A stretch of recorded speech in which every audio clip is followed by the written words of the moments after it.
if the Hebraic heritage was not leading the way in forming, growing, and discipling Christianity in this critical infancy stage, then what was feeding it?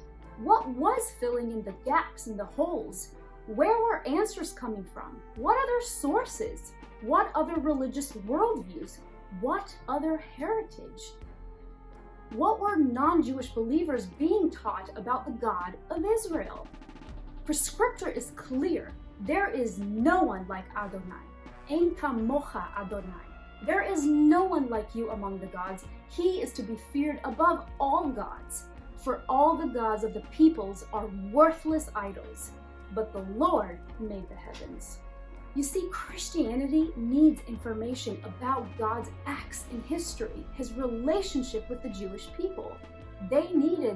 We need the Jewish categories of the New Testament if we are to grow in our understanding of the gospel, and I dare say, if we are to grow in deeper love with Jesus and with his Father, the God of Abraham, Isaac, and Jacob.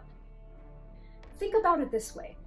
How much of the gospel's context can you rip away and still have the gospel? How much of Jesus' Jewish identity and culture can you strip away from him and still come to know him personally, meaning as a person and not simply a theology? I mean, I don't do these things with my friends, and I definitely don't do them with my husband. Their ethnicity, their culture, religion, community is an integral part of them, of who they are. It's the stuff that makes up their identity and their personality. And such personal things directly impacts our relationship, our fellowship, and our bond.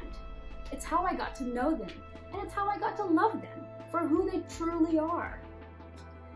So if we don't do such divorcing with our own loved ones, how can we with our God, with our greatest friend, our brother, and our eternal husband? Things to think about, friends, and to rethink.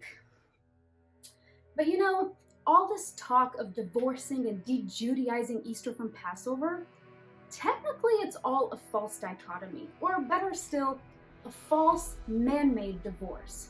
You see, history and emperors do not actually have the authority to change the scriptures and its authority. It's neither biblical nor helpful to think about Passover and Easter as separate holidays. Not really. Easter is a new covenant fulfillment of Passover, and it takes place during the Passover week, according to the biblical and Jewish calendar. You know, if you Google translate the word Easter from the English to the Greek, what comes out, even today, is still the word Pascha, as in the Paschal Lamb. Pascha is the Greek word for the Hebrew word Pesach, which is the word. So in conclusion, let's not disregard history. Let's learn it, let's learn from it, and let's return to the real things, the Jewish things, the biblical